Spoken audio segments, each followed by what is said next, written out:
friends! What's up? This is Kat and welcome back to my channel. Finally, here is the second part of this video. Let's get to this.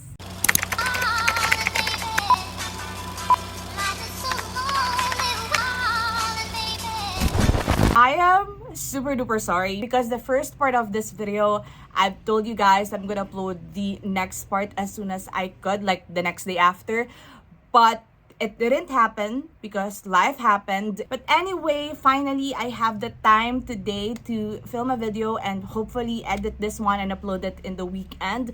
But I am super duper excited to just share with you the books that I have in here. So if you haven't watched the first part of the video, I've shared my other 10 favorite books of 2022, which are not ranked, and I shared it according to genres and categories. So if you haven't seen that one yet, I highly suggest that you go to that one first. So I'm going to link it down below or on your screen right now. And then after that, go to this video and continue your journey with discovering what are my favorite books of 2022. Now, if that video is not ranked, this one is definitely is. I have here 5 books that I consider as my top 5 favorite books of the year. And similar to my favorites list videos, I am going to share them with you ranked. So we're going to start with my least favorite among this stack, which is my number 5. And then we're going our way up to my number 1, which is going to be my most favorite book of 2022. And again, I'm so excited, so let's just get into this, shall we? Okay, so number 5 on this list. So if you have watched the first part of this video, I've told you there, guys, that I discovered an author in 2022 that became one of my all-time favorite authors, and I just love her so much. I've mentioned 2 of her books on that list, and now I have here the last one, which I consider as my most favorite book by this author so far. So this is Book Lovers by Emily Henry. So before we go further into this book, I would just like to say that I was very, very happy when this one was announced as the winner of Goodreads Romance of 2022 or something like that. But it's most likely a popularity contest, and it's no wonder that this one won because Emily Henry is one of like the most famous romance authors at the moment. But I just really think, from my personal experience, based on my own preferences in romance, that this one truly deserves the hype. Like, I just love this book so much. And as I've said before, guys, I don't really care if people don't like Emily Henry or if they don't like her books. I don't care what other people would say because I just love her. So anyway, with this one, of course, this is an adult romance. We have here the main character named Nora, and Nora is a literary agent. She was described in the book as a stiff career woman, goal-oriented, and she likes to live in the city. She likes the business and all that stuff. And because of that, she doesn't really have a stable romantic relationship in life. And then one day, her sister would invite her to go on this trip to this small town, and they're going to explore the place with also the hope that Nora would find her one true love. The plot is definitely a cliche to Hallmark movies wherein a woman or a guy would go from a big city to a small town and find their one true love there and stay there and fall in love with the small town. And in the story, instead of meeting someone in that small town that will encourage Nora to that kind of lifestyle, she will meet Charlie Lastra, who apparently also works in the industry because he is an editor. So they've met before, and those are not good occurrences, and it's just a very, very fun romance. I think this is the lightest of all the Emily Henry books that I have read, but I do think that this is her best because of how much it made me feel so many emotions. I do think that the charm in here is that there's no really very heavy trauma. Like, of course, there are emotional moments and there are still a few issues between them and also individually, but you know, coming from the last 2 books that I've read from her, I think this one has more good vibes. And I don't necessarily lean towards the lighter books. If you know me from the past 2 years that I am on BookTube, I like to feel pain. But I realized in 2022 that I actually like romances when it is light and just cute cute and very fun to read. So yeah, I think that is one of the main reasons why I really love this book. Secondly, I really love the characters. I just love how Emily Henry fleshed out Nora's character. I think it's so realistic and it's so validating to see a character who is just goal-oriented, career-oriented, and someone who knows what she wants. And at the same time, it doesn't make her evil or it doesn't make her bad. Like, it's not a bad trait or a personality. I just love how it was shown in this book. And I think that's something that reflects on reality. So I just love this book so much. And I've talked so much about it right now. I'm gonna put it down and let's move on to the fourth book. So coming up on number 4, this is a nonfiction, one of the very first nonfiction reads that I had in 2022. And I wasn't expecting I'm gonna love this book this much. Like, I wasn't expecting that I would fall in love with the story and the writing style. And I bawled in tears. Like, I bawled in tears when I ended this book. And this one is When Breath Becomes Air by Paul Calaniti. So anyway, the first time that I read it, I wasn't really feeling it. So I set it aside. And then a few months later, I pick it up again. And I loved it. I love this book so much. I can't even explain to you guys, but okay, so to anyone who doesn't know about this book, this is a memoir that was written by Dr. Paul Calaniti. He was a neurosurgeon, and at age of 36, he was diagnosed with stage 4 lung cancer. So the time that this book was released, he already passed away. So this was published by a few people who was close to him, including his wife. And I just love this book so much. This is definitely like a bridge between philosophy and science. When we think about philosophy and science, they don't really go, in parallel with one another. These two are two different things. Like, when you are a very philosophical person, you have all these existential answers to these existential questions, and most likely you don't really rely on science or scientific evidences. And if you are someone who's very scientific, it's vice versa. You don't commonly believe in philosophical perspectives. Like, you need evidences. So these two practices are things that I don't think I would see in a book.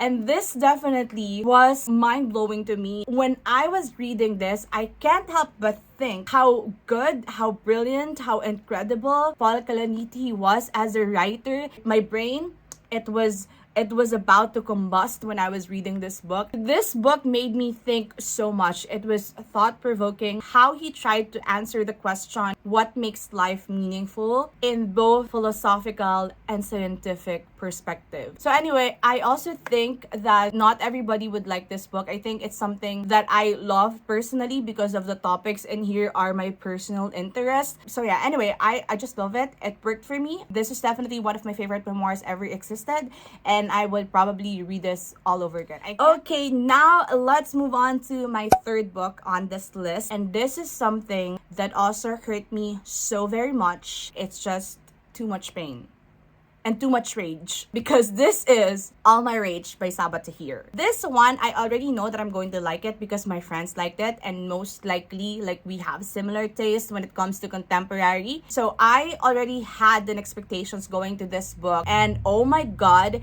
it did not disappoint. It did not come short of what I think it would be, and it was so much more, and that's why I love it so very much. So anyway, this one was a YA contemporary. So we are following here two friends. Their names are Salahuddin and Noor, and they were like second generation immigrants from Pakistan. Could we call that second generation? I don't know, but they were Pakistani descendants, and they are going to face a number or multiple challenges in this book that would definitely break your heart or make you mad. So we are just following their story wherein they started as friends, and of course later on it will revolve into something romantic, which is not really a spoiler because if you have like seen the first parts of this book, it will go into that definitely. This is not a romance book. This is a hard-hitting contemporary about two young adults who are trying to survive the situations that they were in. These are things that are traumatizing. This has a lot of trigger warnings and content warnings. So if you want to know more about it, I'm going to put it on the screen right now. I think it would be kind of a spoiler, so if you don't want to be spoiled, you can skip ahead, but I'm going to put it right now, like the trigger warnings for this book, because it's a lot. This book is a lot. What I love the most about this is how Sabatahir knows how to write very deep and dark stories with the struggles of immigrants in the US, and it's something that I just love reading. It's something that I love learning about, and it made me cry so many times, and it made me so angry with a lot of adults in the story. And I love this book so much. I love this character so much, and I want to protect them with all my life. So yeah, love this book, but again, please do check the trigger or content warnings, okay? Alright, now we are moving on to my number 2.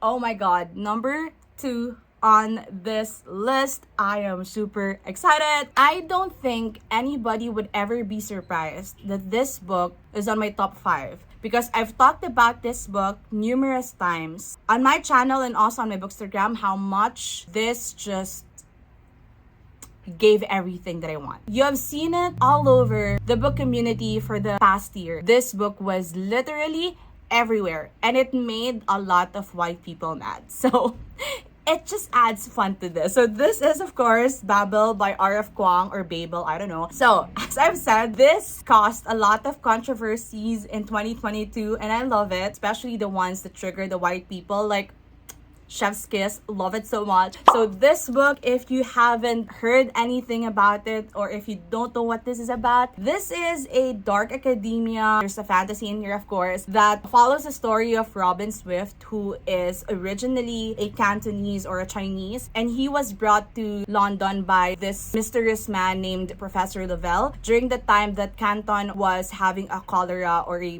pandemic. So he was brought into London so that he would study in Oxford University, specifically in Babel, or the Royal Institute of Translation. And then he's going to meet 3 of his cohorts turned friends, who are Rami, Victoire, and Letty. So basically, the story will revolve around them being immersed in studying in Babel and finding out, discovering what language is and how important it is, especially in silver working. So silver working is the magic in here, and they were trying to understand the process and learning about it and learning more languages as the years go by. And then while doing so, they're going to encounter this secret society named Hermes Society, wherein they're like the rebellions against the English Empire. So this book is a lot. As you can see, I've tabbed so very muchy in this book because it's just everything to me. I've made a whole reading vlog about this. I'm gonna link it below or on the screen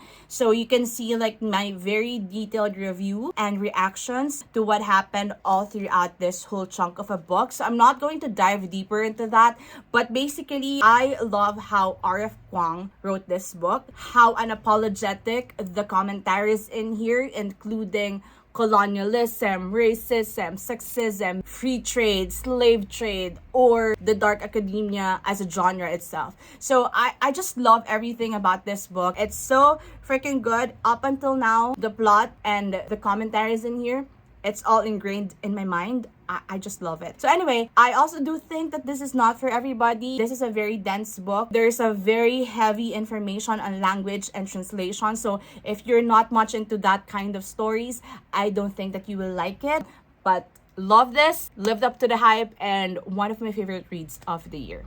Okay guys, we are now on to the last one, my most favorite book of 2022. And if you've seen some of my videos on the earlier part of 2022, or if you are following me on Instagram, you probably know already what this book is, because I love this with all of my heart. I love the author. I do think that she is an incredible writer and a very, very inspiring person. This book is definitely one of my all-time favorites now, and this is Know My Name by Chanel Miller. I don't know, guys, how will I explain to you how much I love this book. This book was a game changer for me. This book was something that I would bring to my grave. This book is definitely one of the most heartbreaking and gut-wrenching, yet so inspiring books that I have ever read. This book, if you are not familiar with this yet, this is a memoir by Chanel Miller. She was the Emily Doe in a sexual assault that happened in 2015, and she became a huge thing when her victim impact statement was released on the internet. Like, she became viral during the time, and then later on she decided to name herself and write this memoir, and that was just a fucking powerful statement. For this memoir to be titled as Know My Name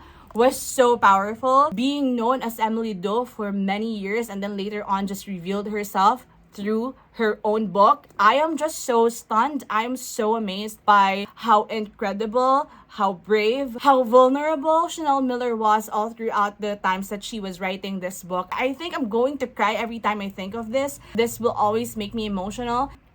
I'm about to cry. Just thinking about this book makes me cry. This whole book is a combination of incredible writing, straightforward and truthful facts about what women keeps on struggling on a daily basis, how we live our lives, how we continue to be afraid to be assaulted on the streets, to walk in the dark, or to just be around men. This is also a testament to how brave and how strong Chanel Miller is. This was also an evidence on how fucked up society and justice is, how it is so unfair for women, how it is so unfair for victims. This is also a very inspiring story. I don't want to cry. But this was just a very inspiring story, and this book affected me so much when I was reading this.